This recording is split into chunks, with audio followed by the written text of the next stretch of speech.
Most Middletown sellers focus on one number, the sale price, but the number that really matters is the check that you get at settlement. And for a lot of sellers, it's thousands less than they expected. I'm recording this right from my office here in Middletown in the heart of Broad Street. And in this video, I'm breaking down the hidden fees that quietly eat into your profit if you're not prepared. Let's dive right in. Why net proceeds usually surprise sellers? Most Middletown sellers underestimate their total cost by around 5 to 9% of the sale price, even in strong markets. The difference between your sale price and what you actually pocket can be substantial. There's typically a $45,000 cost gap on mid-range homes. That's tip on mid-range homes in Middletown selling between 400,000 and 500,000. Sellers typically see a gap of $25,000 to $45,000 between their expected proceeds and reality. There's around a 7 to 10% total seller costs, all for their final sale price. The first thing we're going to talk about regarding that are Delaware transfer taxes. The total transfer tax for Delaware is 4% of the sale price. And so the customary split is that the seller pays for their half and that the buyer pays for their half. And so the seller is responsible for 2% and the buyer is responsible for their 2%. And so for a $500,000 home, the total cost is going to be $20,000, so 4%.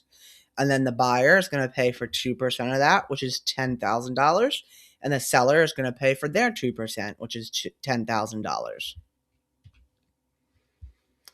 Seller concessions that add up quickly is another reason why you see that cost gap. So the typical range for seller concessions is around 1 to 3% of the sale price. Now, concessions feel like paper-only adjustments, but they reduce your net proceeds dollar for dollar, just like physical repairs. So some of the concessions that you can typically kind of see in transactions are buyer closing cost help. These are credits to help buyers cover their fees. You can also see lender required credits. These are requested by the buyer's mortgage company. And then you can also see appraisal shortfall credits. So these are when appraised values come in low. So if an appraisal comes in low, your really only choices are, have the seller reduce their sale price, either give seller concessions, or have the buyer bring cash to the closing table to cover that gap. It's normally not a good scenario, but that's one of those concessions that you might find. An example, on a $500,000 home, you might see $7,500 to $15,000 in concessions. Inspection and repair costs that sellers don't normally budget for are roof repairs, because it's a big cost. Electrical corrections, so GFCI outlets, panel upgrades, or safety updates that meet code. So if an inspection happens and an electrical issue is found that doesn't meet code, you will then be required to bring that up to code. And so then you have to pay for a repair. A contractor comes in, starts doing work. That can add up and get costly. Again, HVAC servicing, system maintenance or repairs identified during home inspection, that can add up and start to get costly. Safety items for FHA and VA-backed loans. So again, sometimes lenders, they have strict lending guidelines for FHA. Well, not sometimes, but all the time. They have strict lending guidelines for FHA and VA-backed loans. They have strict safety guidelines. So when they go in and they do an inspection to underwrite that loan, and there are certain things that don't meet those guidelines, you will then have to have a contractor come in and repair or bring those items up to meet those guidelines, and that requires money, and you will have to then pay for those repairs. So again, those items can then add up and then start to become costly. So the typical range is around $1,500 to $6,000. Another set of fees are HOA and community fees. So typical things that you can expect with HOA and community fees are HOA resale packages. They can range from $200 to $500. This is documentation required for the buyer's lender. You can expect maybe a transfer fee, which can range from $100 to $500. And then sometimes you can expect a capital contribution fee, which is a one-time fee if applicable in your community. Not all HOAs charge all three of these fees, but many Middletown communities do. Total range for total typical range is around $400 to $1,500. Another set of fees are prorations and price reductions.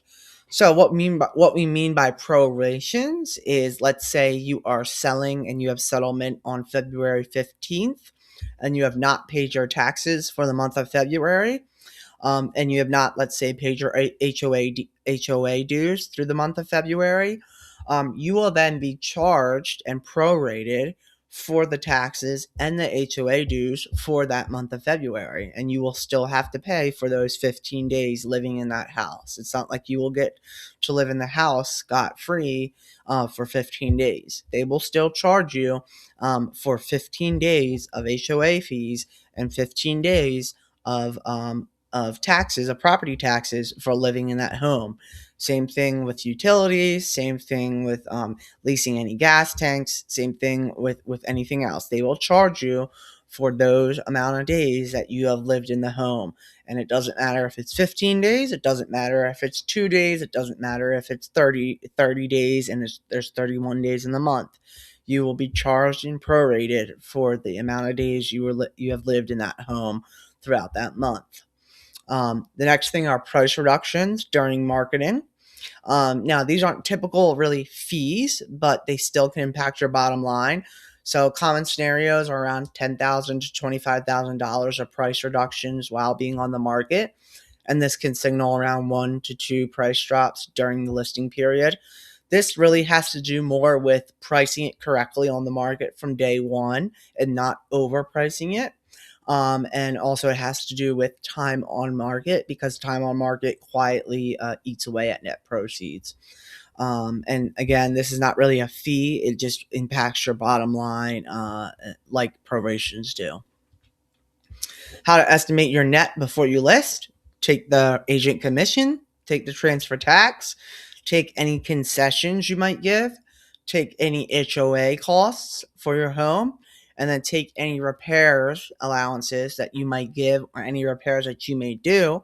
Factor that all in, and then take your bottom line, and that's what you might walk away with. Also, don't forget to factor in your mortgage payoff and then maybe any early payoff penalties that you might occur.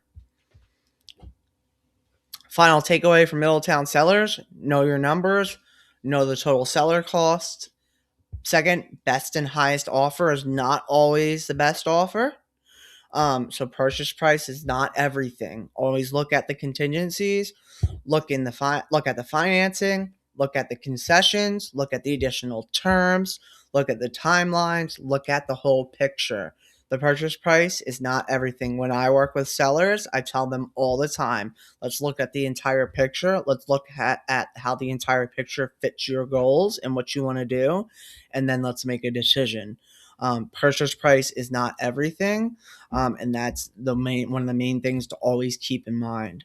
The third thing is clarity equals confidence. So knowing your numbers before you list puts you in control. Thank you for watching the video. If it provided clarity, please like, subscribe, and follow for more.